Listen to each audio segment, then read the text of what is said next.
Episode 2. We've been on the island for 3 months now, and I wonder how things have changed in those 3 months as we look around on the island. Think about how people are feeling after 3 months on the island. We're starting to move off the ship and onto the shore, starting to create homes. We've taken some practical things from the ship like bedding and mattresses and rope and tools. And there's even been some things on the ship that we were able to plant, such as potatoes. We're not strangers anymore and becoming quite close as a group. We've established routines and people are falling into their roles according to their skills and their abilities. Sarah, who'd been a soldier in the old world, has a useful role within the group. She's helping with the building and the survival in an outdoor environment.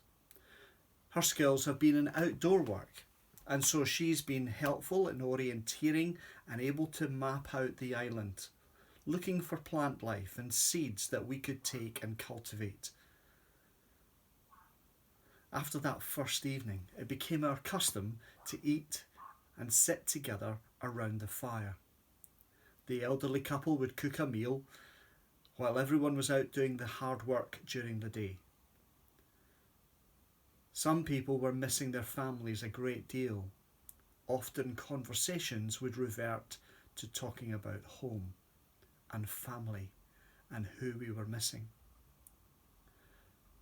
But ultimately, everyone was grateful that there was no one on the island who couldn't pull their weight and was contributing with some hard work for the small amount of food that we had.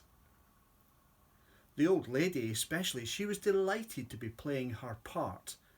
She loved looking after everyone and she was glad to be useful. The bride, she was always the first one at the fire, very sociable, loved to get her guitar out and sing, and she'd get everybody singing along and laughing in the evenings. However, tonight, she's not there. The bride is not there. It seems oddly quiet without her.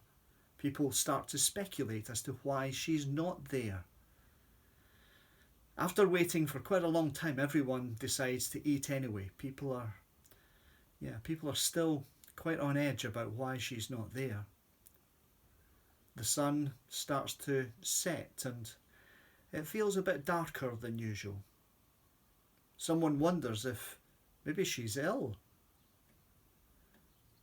In the distance, they can see two figures walking slowly together, huddled tightly.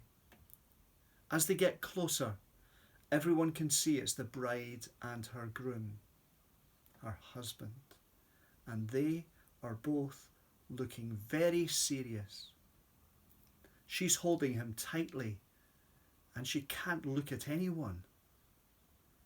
She's clearly been crying and is shaking slightly.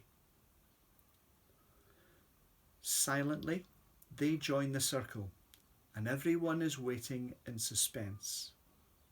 As she sits on the floor, she clutches her husband's hand and a tear falls down her cheek onto the back of her husband's hand.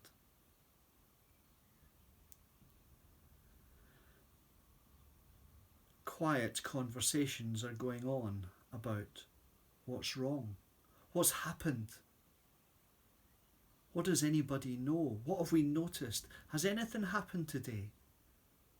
Has anybody been working with them? Did you notice anything? And no answers seem to be coming. And then we go quiet and the husband speaks to the group and tells us that his wife is pregnant. Some are delighted at this news. Some are surprised and a little bit shocked. And there's a few who are frustrated and a little bit angry that something from their point of view, so stupid could happen on this island.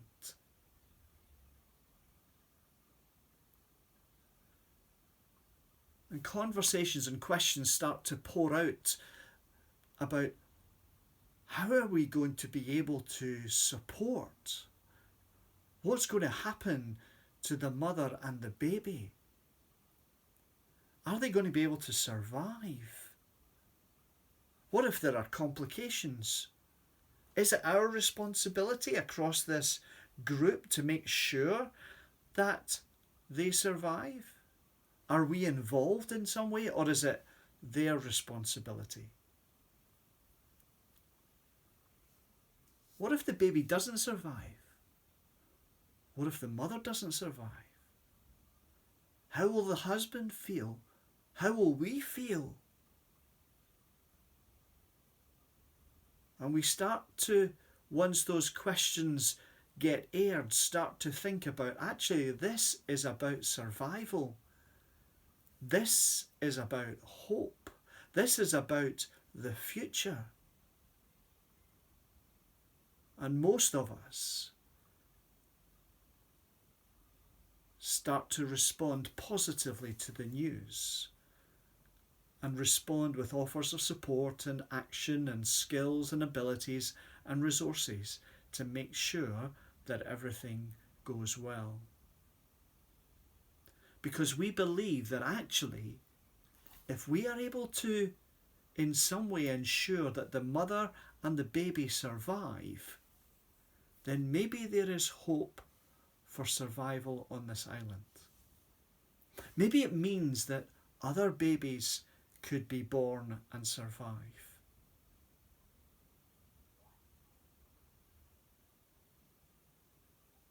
We have to think that in the next few months, are we going to be planning and celebrating a birth? Or are we going to be planning a funeral at some point? Or in fact, is there going to be both?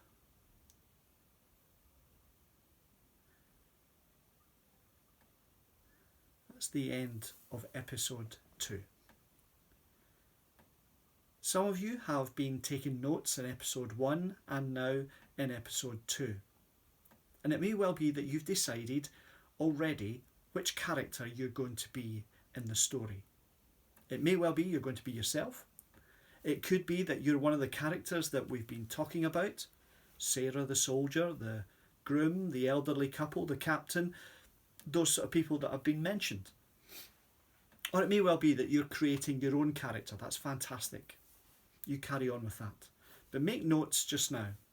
And you may start to be thinking, well, how can I put this together in a journal? What should that look like? Well, let me let you see a couple of examples, a few examples from students from the past. So we've got somebody here who had their book, their journal like this, and they started to just simply make day-to-day notes in their journal as their character. And they just completed that as they went through over the course of the story. So that's one way. Some got something a little bit smaller that was around, attached a few shells to it, decorated a little, and then started to put it together like this, with a few notes showing their journal as the character as they went through. Some got a little bit more creative. They got airmail letters, and they wrote a letter after each episode as their character and wrote it up like this and handed it in decorated in that style. Some gone for just simple strips of paper, aged them a little bit of decoration, and they were letters from the character to somebody back home, and that was their way of doing their journal. Somebody else went a little bit on the bigger side, and they had a folder like this they created, and they did it on the computer, and they wrote up their version of their journal like this. So you can do it any way you want to. You may be able to follow some of the examples there, or particularly in this situation, it may well be you just do it on the computer and create a document and illustrate it, or maybe add bits of artwork into that. Then you can do it that way. So you get on with that journal idea and thinking about how you're going to do that as we go through this story. So this is the end of episode 2. Episode 3 will come in 3 days' time, so look out for it on Go for Schools.